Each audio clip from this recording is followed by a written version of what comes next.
zay ny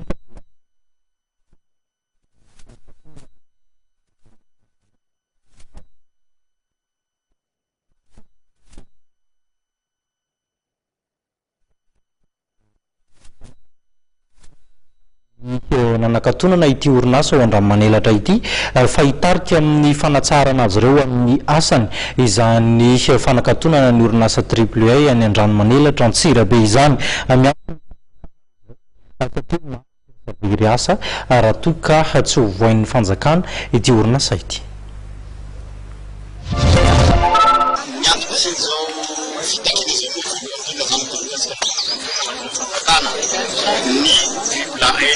Ani Ansira Andriamanelatra ny zavatra angatahina eto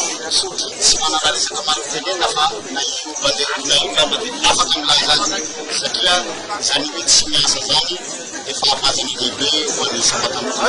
ny zavatra ataona eto dia fitandriny fangatahana ny mba hiverena ny orinasa hisotafa ny orinasa indray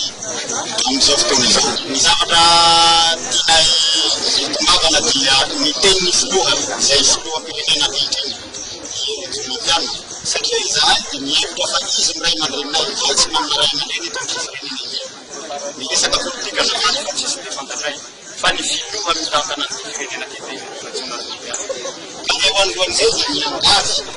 mangataky zahay amin'ny mana aman-drenanay zany mba hisokafa ny orinasa tenitsotra tsy manana teny marobola zay ny zahay fa orinasa misokatra orinasa lakatolaroana tsy miangavy anareo zay minisitra ambany fifehezany président miangavy anareo tompony andraiky desifibazina na fitsarana nafitaby filahina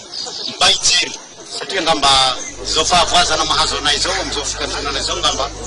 mafimafy raha inareo ngamba mitatran'izao nena eto zany fiangavina manaka mba hiverena ny orinasa misokafa ny orinasa